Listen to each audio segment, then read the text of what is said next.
In order to have a successful marriage, you got to be really good at communicating. Today, we're going to unpack what it means to be a good communicator. We're also going to talk about the types of communication, and then I'm going to give you some ideas on how you can get better. So, if that's something you're interested in, stay tuned and let's go. Welcome back to the Husband Coaches Corner. And today we are starting a new series. It's going to be 11 parts, and it's going to launch every Friday from now until 11 Fridays from now. So if that's something you're interested in, make sure that you subscribe, follow, do whatever the platform allows so you can get the next episode when it is released. Now, the cool thing about this series is it is going to be couples friendly. So what does that mean? That means you can share this with your wife. You guys can listen to it together and it'll be perfectly fine, whatever you choose to do. And I did that because I know that there's a lot of ladies that listen to this podcast, and I wanted to make sure that I was providing content that was meeting the audience. So that way, both husbands and wives can sit together, listen to this information, unpack it together, and really start to grow your marriage. Now, I do want to make you aware of marriagedrills.com, which is my website where I host a lot of different things. And one of the things on that website is the email list. So go ahead, head over there, sign up for free to the email list, get a free copy of the Wife Journal.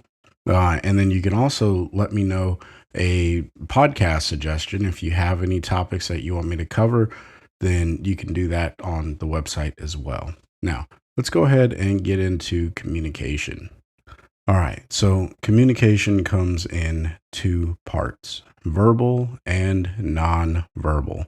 I think these are things most of us are familiar with. This shouldn't come as like a shock and awe or a huge reveal, right? I think we understand verbal and nonverbal communication. Now, if you're not sure what verbal nonverbal communication is, then let me just break it down real quick. Verbal is anything that you say. Nonverbal is what your body language says. It's all often referred to as body language. So now I will tell you that verbal is only 25% of your communication. 75% of your communication in your marriage, and really just the way that we communicate in general, is all nonverbal. It comes in the form of body language, the consistency of our actions, so the things that we do on a consistent basis, and then our interpersonal habits. These are things where when a certain person comes around, we tend to either get upset, we don't talk to them, whatever it may be, right? We're sending a clear message like get away from me, or someone comes around and you get excited and then you are sending a clear message like, hey, I'm accepting, I'm opening to you. So let's unpack these a little bit deeper. We're going to start off with verbal. All right, verbal communication is probably one of the cheapest forms of communication. All right. And I don't mean that in saying like what you say is not valued. That's not what I'm saying. What I am saying though is we can say a lot of things that our nonverbal communication doesn't justify, or it doesn't back it up. It doesn't confirm it. We can say, hey, I'm happy to see you with our arms crossed. And you see how that can be a a challenge, right? So words are cheap. We have to have action, which is why we're going to spend the rest of the episode after we get through verbal communication, kind of unpacking what nonverbal communication is, what it looks like, and how you can improve it. So stay tuned for that. But one of the first things when we talk about verbal communication is affirmations. If you're not familiar with affirmations, let me just break it down for you. It is a verb or something that we do, and it means to state something as a fact or strongly state something publicly. All right. So it's something that we do, and we state a fact publicly. So this could be in front of friends, family, national television, if you have that sort of a platform, over a podcast like this. I affirm my wife all the time. This is one of the best ways of using your verbal communication because these are things that your wife wouldn't know unless you said them. And I guess that's not entirely true. Your wife likely doesn't know unless you say them. And if your body language doesn't match, then this is where that talk gets cheap, right? If you're affirming that she's beautiful, but you don't want to look at her, uh, are you really showing her that she's beautiful? I don't know, right? But the affirmations, they're all verbal, right? We say these things. Now, in the context of marriage, we use affirmations to build up our wife. And this is so critical. We have got to build up our wives. And ladies, for you listening, yes, we like affirmations too. Your husband will appreciate some affirmations. And it doesn't have to be like, oh, hey, you look sexy or anything crazy like that. I mean, that's fine too. Don't get me wrong. You could say that.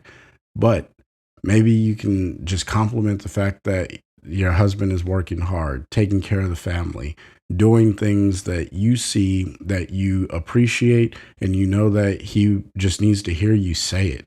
All right. You can build your husband up with affirmations.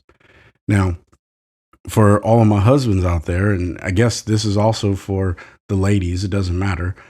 You can use affirmations. I'm sorry, if affirmations are high on your spouse's love language test, then this is key. You want to start using affirmations in your marriage. So, affirmations overall, we want to use affirmations in our marriage in order to build up our spouse. If this is high on your wife or your husband's love language quiz, then you should be using affirmations to build up your spouse no matter what, right? It always pays to tell someone that they're doing well or that they look good, whatever. Any sort of encouragement that you can give will go a long way. All right. So the second way of verbal communication is conversations. Now, this sounds pretty simplistic in its approach, but let me just assure you that conversations go a long way in a marriage. This is actually one of the key ways for a group of people, anyone, right? Any relationship for you to connect and get to know each other better. If you are not having conversations, and I'm not talking about like, hey, how's your day? I'm talking about like deep, meaningful conversations. Ask questions that drive your wife or your husband to speak more than yes or no, right? So, interview questions that really spark the interest of the other person. And of course, you want to be present and be mindful and hear what they have to say and respond to them in the circumstance that they're going through. Conversations are critical to building a lasting relationship and definitely a marriage. You want to take time to sit down and just talk. All right. Now, here's the deal about conversations. We want to take care or we want to be mindful of our tone and our word selection when we have these conversations. Sometimes you could have the best intentions, and I think that many people can relate to this, right? Men and women. You could have the best intentions. You say something, and the tone or the words you chose to use triggered something in the other person. This happens a lot. And it still happens sometimes for me where I say something one way, my wife perceives it a certain way, and then now we have a mini conflict on our hands. So, the point that I want to make here is whatever tone and word selection you use, make sure that it is appropriate for the conversation that you are looking to have with your wife. All right. So that is all that I have for verbal communication, right? So there's conversation and then there's affirmation. Now, there's more that we could discuss, but those are like the two things that anyone can sit back and say, you know what? Am I having conversations with my wife? Am I having conversations with my husband? Am I affirming my wife? Am I affirming my husband? And if the answer to that is no, then there you go. You know where you can start today and become more affirming or more conversational. Period. All right. Now, we're going to move into the nonverbal segment of today's episode because this is where we really need to be mindful of what we're doing, how we're doing it. And we typically do not pay attention to our body language whenever we have a conversation.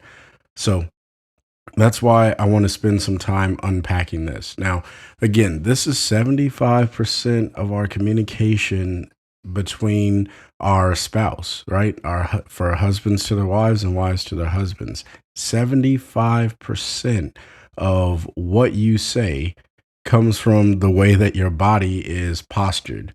Now, obviously, if you are talking on the phone, then you're not going to have this issue unless you're FaceTiming or something like that. But for the most part, when you are in person, just remember the way that your body is postured is going to tell your wife how you really feel, or tell your husband how you really feel. So make sure that your body language is good. So let's go ahead and start off with the very first nonverbal segment, or the very first nonverbal portion, which is body language. So you got to ask yourself these questions. Do you cross your arms when you speak to your wife or to your husband? Because when you cross your arms, this is a sign of showing that you're not very interested and you are actually a little bothered, or it's an authoritative thing, which can put some people at ease, or I'm sorry, some people on edge. It just depends on your spouse, right? So if you know your spouse, your husband or your wife, if you know your spouse, then you're going to be able to identify if crossing your arms is a problem, because maybe that's not a problem in your marriage. Maybe that's just something that you guys are used to. All right. Do you yell? So I know that yelling falls into the verbal section, but typically when you yell, your arms are moving all over the place. And it is really, you could tell when a person is yelling, even if you can't hear them, because you can see the way that their body is moving. Right. So even if you don't know what they're saying, you can tell that a person is yelling. So that's why this is in body language. But if you yell, let me just be the first to tell you, stop doing that. No one listens to you when you yell. You don't have to yell. There's other ways of getting your point across. There's other ways of communicating. Trust me, yelling is really just a waste of effort and energy on your end. Now, obviously, if you're yelling because the distance between the two of you or there's a lot of noise, that's different. But if you're yelling because you're angry, just stop. Like, I don't know how else to say that. You don't have to yell. Even in a heated argument, yelling never gets you, like, you never win when you yell. Okay. You don't win. And that's a whole nother conversation. But do you turn your back to your wife or to your husband? If you are turning your back, you're telling your spouse, I'm not interested in what you have to say, even if you are interested, because your body language is saying, talk to my back, right? Like, we don't talk to backs. It's just not normal. That's not how we have conversation, right? So this, going back to that conversational piece, if you are showing your spouse your back, you're really just saying, yeah, whatever, I don't care. So pay attention to that, because that could be the game changer for all of your conversations to come. Do you walk away when your wife or your husband is talking to you? Well, that's pretty self-explanatory, right? If you walk away, and I'm guilty of this, my wife will start talking to me and I'll walk to another spot in the house, and I don't realize, like, I don't mean to do it in a disrespectful way, but she's like, you always walk away when I'm talking to you. And, you know, if you got ears to hear, then you better hear, because she's telling me like, hey, this bothers me, please stop doing that. And now that I know that it bothers her, I am way more aware, and if I need to walk away, then I say, hey, can we pause for a second so I could go do this, and then I'll be right back.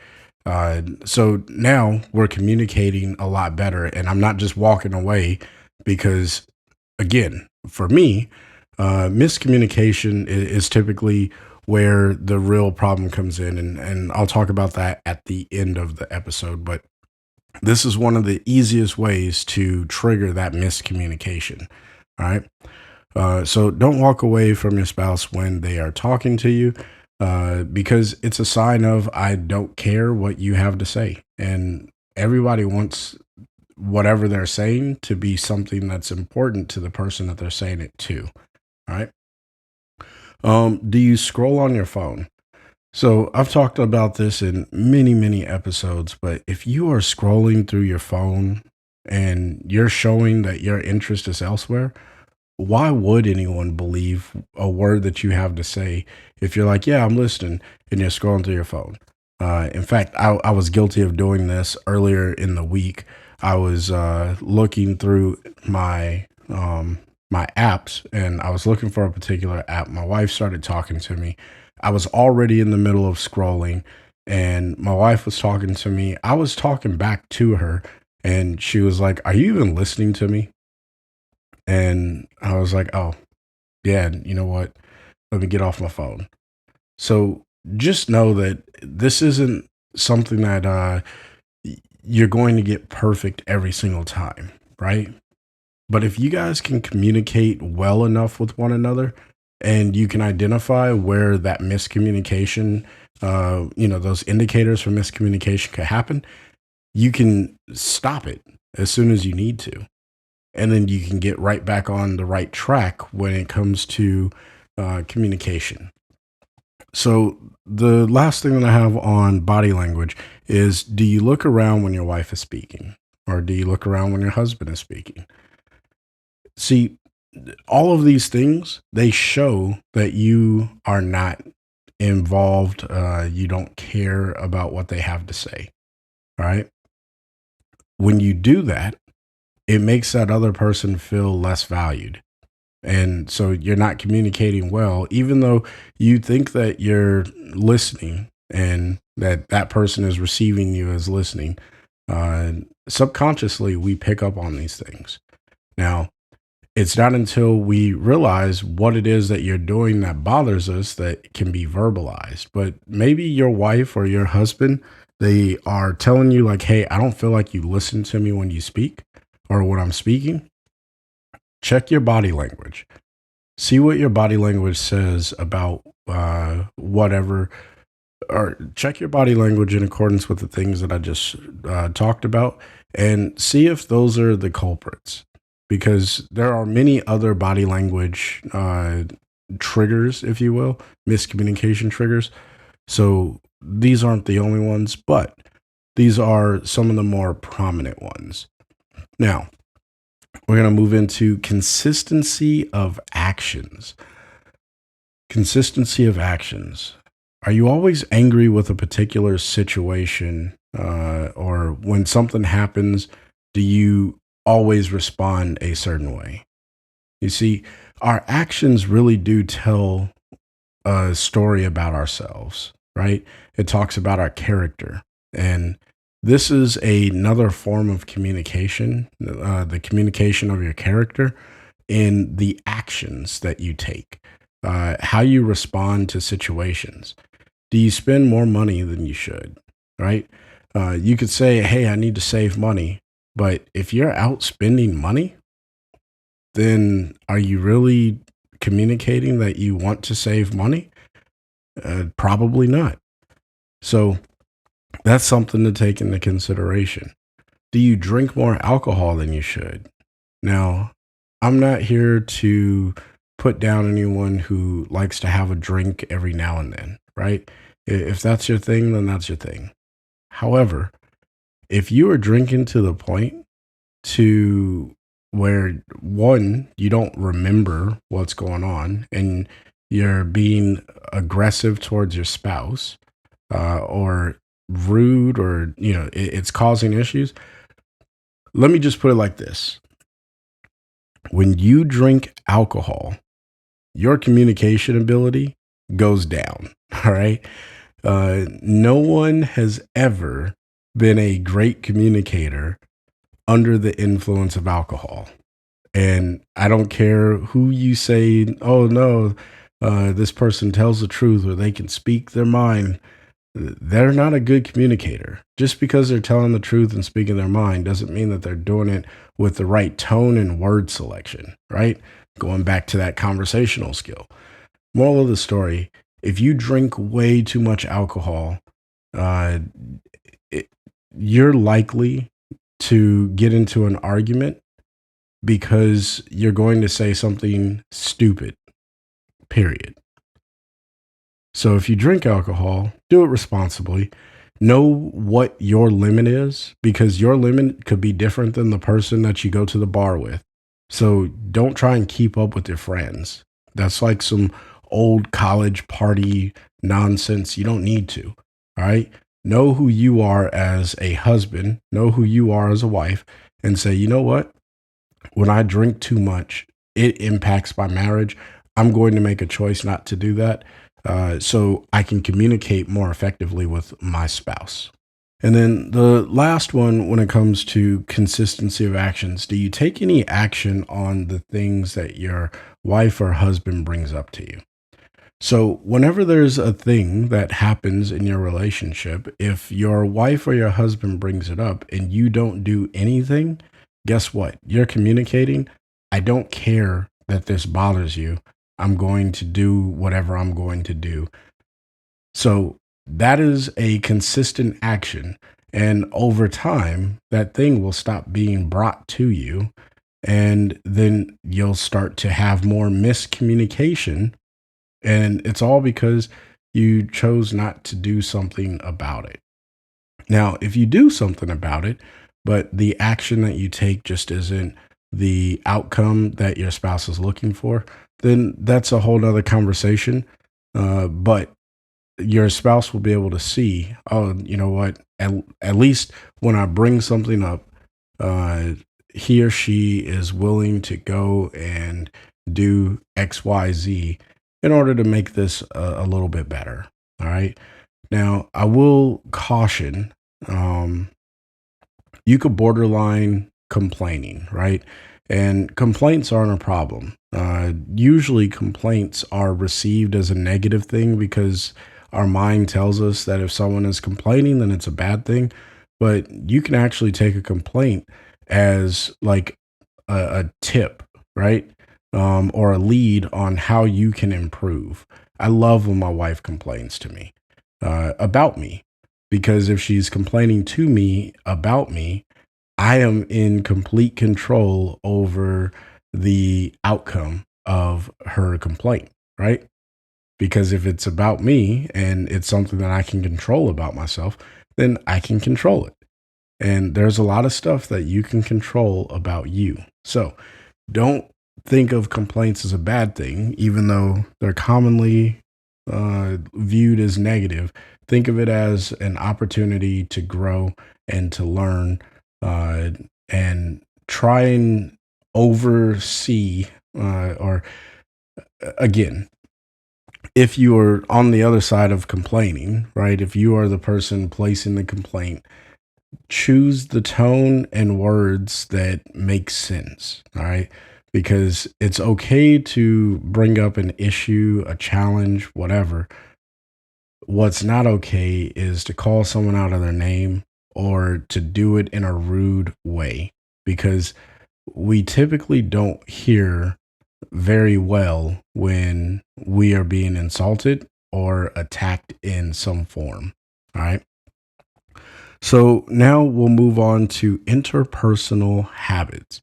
Now, again, these are things that you do on a regular basis, that are habits with a particular individual. And what I'm talking about here is with your spouse. All right. Interpersonal just means between two people. and then habits. So the habits that you have with another person, right? So if your wife does something, right? How do you treat her? If your husband does something, how do you treat him? See, our interpersonal habits are a little bit different than our consistency of action, because the consistency of action could really be just any situation. It doesn't have to be between the husband and wife, it could be anything. This is how we communicate, right? We know, like my wife knows, if anyone starts smacking, uh, my body language is going to change, because I do not like people who chew with their mouth open or smack their food. Doesn't matter who it is. But with the interpersonal habits, this is where it gets a little bit more personal with your wife. That's why it's interpersonal. So, how do you treat your wife? How do you treat your husband when they smack their food? How do you treat your wife on a general basis? Do you give her affection? Do you love her? Do you buy her gifts? Do you go out of your way to make her feel special? Right? Same thing for your husband. Do you show him affection? Do you go out of your way to make him feel special? Do you give your wife or husband quality time? Right? If you're not spending good time, I'm not saying like just any time. Don't give the run of the mill leftover uh lousy time. I'm talking about the quality time, time that actually will develop the marriage. I talk about this a lot on the show.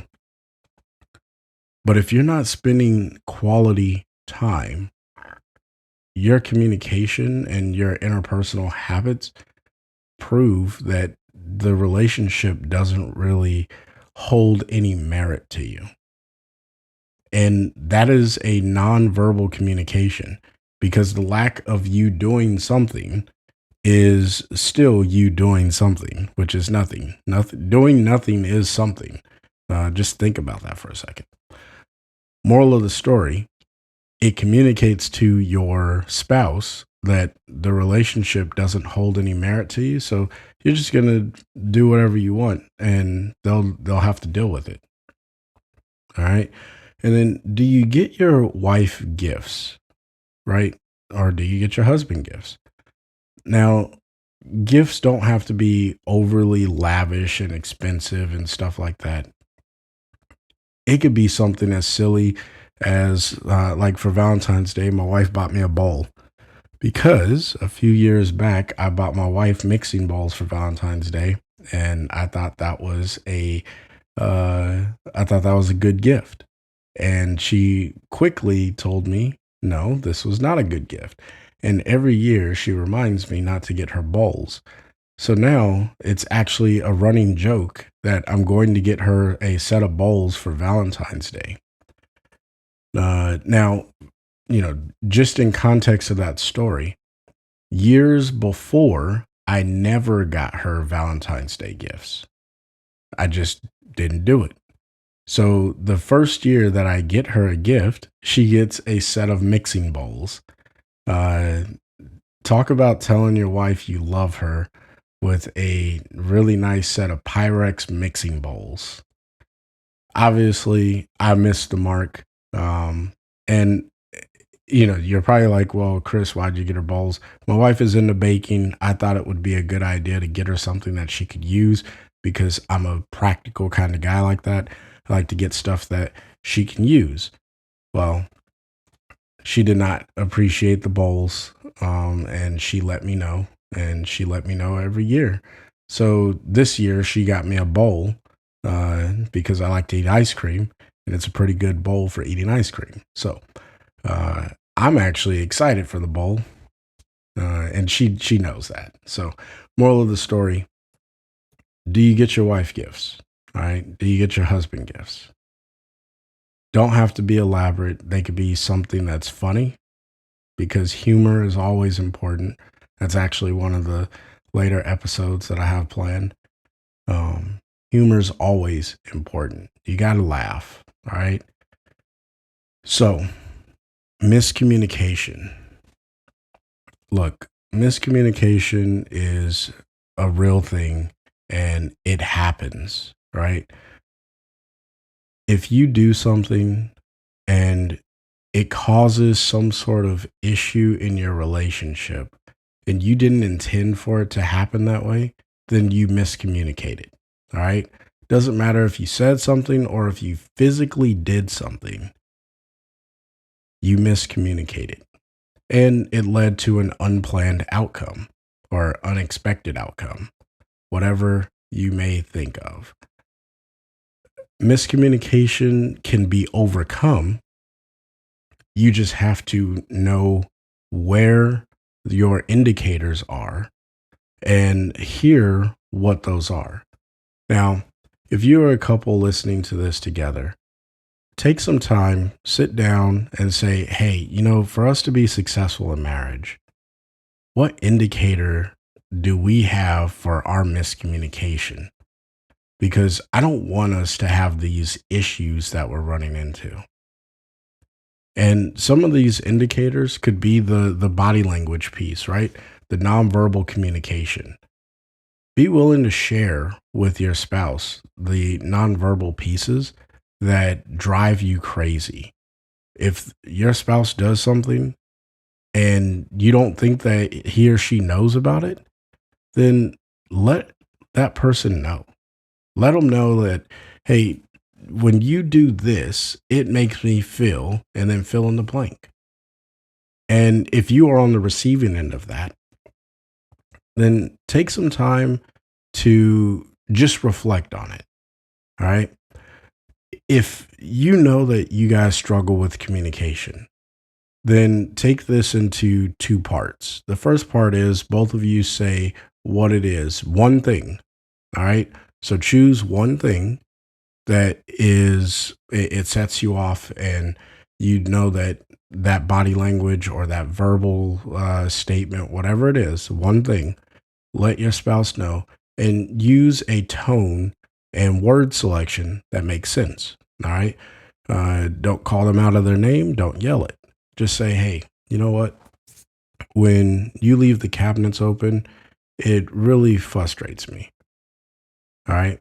Now, you can go one step further and say, it frustrates me because I hit my head on the cabinets because I don't notice that they're open. Right. This is a true story in my house. I hit my head on the cabinets all the time when my wife leaves them open. So we had to have this conversation. Now, the second part to this, after both of you have said the one thing that bothers you, take about an hour to truly reflect on it. All right. Sounds like a long time. The point is you want to take some time and reflect on the thing that your wife has told you or that your husband has told you and make sure that you understand it well enough and that you can see it. Think back to those times when you argued. Think back to those times when you had an issue and say, you know what? Yeah, I could see how I contributed to that miscommunication, right? The goal is not to defend yourself here. What it is to take in what it is that your spouse has told you and reflect on it to see, even if you disagree that the thing you did caused that, the goal here is really for you to just identify that you did it and then start to think about how you can improve upon that because clearly it's causing an issue with your marriage. And this is how you build your marriage and you build your communication. You take one thing at a time. Don't go, please, if you don't do anything, don't go and take 5 different issues and try and solve them. You're going to exhaust yourself and it doesn't work. You take one thing and you get better at it and then you move on to another thing and then you get better at it. The beauty of our marriage is that it is a lifelong thing. You don't have to rush to success, and success isn't going to come tomorrow, right? Success will not come tomorrow, but you will become successful over time. Now, that wraps up our episode on communication. I'm not going to tell you that communication is easy because it's not. Communication is probably one of the hardest aspects of being successful in a marriage because we all come from different walks of life and backgrounds, and what we witnessed in our parents' marriages and what we witnessed in marriages on TV, like family, friends, we bring all of that into our own marriages. You have to learn how to communicate with your wife or with your husband. That's the only way that you're going to gain the true appreciation of communication and become successful. Now, my hope for you is that this episode and the episodes to come, they open your eyes to communication and whatever the applicable topic is for that success, that key to success. But the truth is, my real goal is that you take this information and you apply it to your marriage, because you will not become successful just from hearing this information, listening to this podcast. That's not how it works. I wish it did. I wish I could just say things and then your marriage gets better, but it doesn't. It only grows when you grow. I can give you the tools and I will come alongside you if you're looking for one on one counseling. Even if you're looking for couples counseling or coaching, because I'm not a counselor. But if you're looking for one on one coaching or couples coaching, go over to the website, marriagedrills.com, and shoot me a message and we'll set up a date and time and we'll figure that out. All right.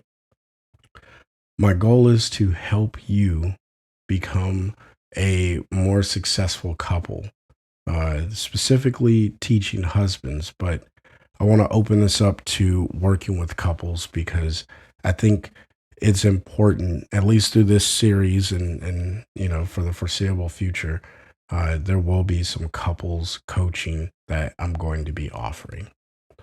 So I will caution you that you should take any actions I recommend into consideration, however, with the way your wife receives love or with the way that your husband receives love.